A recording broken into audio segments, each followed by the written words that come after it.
অনেকদিন পর দেখা হলো বল। হ্যাঁ কলেজ টলেজ থাকে আমারও, আমি ভাবছিলাম এসে শুনি কাজে ফাজে তারপর যেতে হয়, কোনো মাথা ব্যথা খারাপ হয়ে জানিস, মালিক পুরো মাথা খেয়ে নেয়। ও আবার শুনলাম তো হাতেও লেগেছে নাকি? হ্যাঁ ওই অ্যাক্সিডেন্ট করতে গিয়ে লেগে গেছে, বাইকে অ্যাক্সিডেন্ট করতে গিয়ে ও পুরো বাবা, হাতটা দেখি ভেঙে কেমন গেছে। লেগেছে দেখি। ফোনটা ধর দেখাচ্ছি, পুরো মাথাটা খারাপ হয়ে যায়।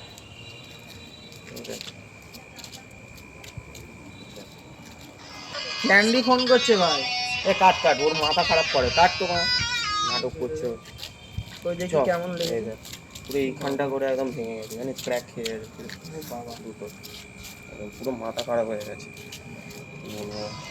দেখ আবার ফোন করছে। কাট, ও এবারে ফোন করলে আমি সত্যি খিস্তি দেবো, কাট কাট, কেটে দে কেটে দে। ফালতু সে বারবার ফোন করি যে। পুরো এই মানে সিরা ফিরে এমন টান ধরে না, কি বলবো আর। হ্যাঁ। পুরো দিকে হাত এ, কি হলো? তোকে তো বারবার আরে, বলছি যে আরে, ফোন করিস না, নাটক করছিস আরে নাকি পাগল, বড়া ওটা পাগলা। এ ওর ওটা রাখ ওটা তোর বাবা ছিল। কি ওটা তোর বাবা ছিল। यदि मंगल भावनया